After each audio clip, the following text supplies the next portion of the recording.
Hello बच्चों, let's see the question. Fill in the blanks. Hydraulic machines are based on here. A blank portion is given. Now to answer this question, first we will discuss here the key concept, and here the key concept will be Pascal's law.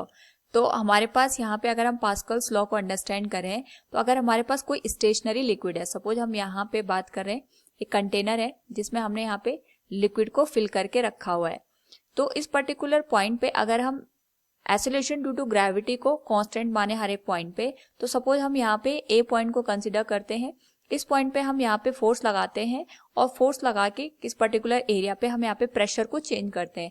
तो जितना pressure का change इस ए point पे आता है, इतना ही pressure का change किसी अदर पॉइंट पे भी हमें देखने को मिलेगा. यानी अगर हम ऑब्जर्व करें तो ए पॉइंट का जो प्रेशर होगा that will be equal to the pressure of the B point. And we know that pressure हमारे पास होता है फोर्स डिवाइडेड बाई एरिया. यानी ए पॉइंट पे जो हमारे पास फोर्स और एरिया का रेशियो आएगा that will be equal to the ratio of the force and area at B point. तो इसी को हम यहाँ पे पास्कल्स लॉ का नाम देते हैं कि एट अ गिवन सर्कमस्टांसेस, अगर हम यहाँ पे एक्सेलरेशन ड्यू टू ग्रेविटी को इक्वल मान के चल रहे हैं हर एक पॉइंट पे, तो जो प्रेशर का यहाँ पे चेंज आता है वो हर एक पॉइंट पे हमें सेम देखने को मिलता है.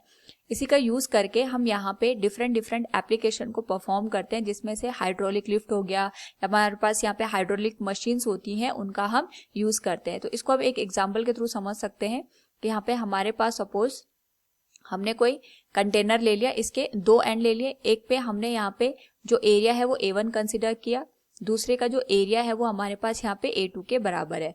नाउ यहाँ पे अगर हम लिक्विड को फिल कर दें तो किसी भी एक पॉइंट पे हम यहाँ पे अगर फोर्स लगाते हैं तो यहाँ पे प्रेशर जनरेट होगा. तो जितना प्रेशर का डिफरेंस इस पॉइंट पे जनरेट हुआ है वो हर एक पॉइंट पे यहाँ पे डिस्ट्रीब्यूट हो जाएगा. यानी यहाँ पे जितना हमारे पास प्रेशर है वही हमें हर एक पॉइंट पे यहाँ पे देखने को मिलेगा. और हम अगर अदर एंड पे बात करें तो जितना हमने यहाँ पे प्रेशर जनरेट किया है उतना ही प्रेशर इस वाले पॉइंट पे भी हमें देखने को मिलेगा. बट उसकी जो यहाँ पे अगर हम फोर्स की डायरेक्शन देखेंगे वो अपोजिट आएगी. तो जितना हमने यहाँ पे फोर्स लगाया इन डाउनवर्ड डायरेक्शन, उसी के करस्पॉन्डिंग जो प्रेशर जनरेट होगा ये इस एरिया को अपवर्ड डायरेक्शन में यहाँ पे पुल करेगा. तो इस तरीके से हम देख सकते हैं कि अगर हम यहाँ पे कोई हैवी मशीन को रख दें तो हम यहाँ पे कम फोर्स लगा करके उस हैवी मशीन को यहाँ पे लिफ्ट करा सकते हैं. तो जितने भी हमारे पास हाइड्रोलिक मशीन्स होती हैं वो पास्कल्स लॉ पे काम करती है. So we can say here hydraulic machines are based on Pascal's law. Hope all you understood it. Thank you and best of luck.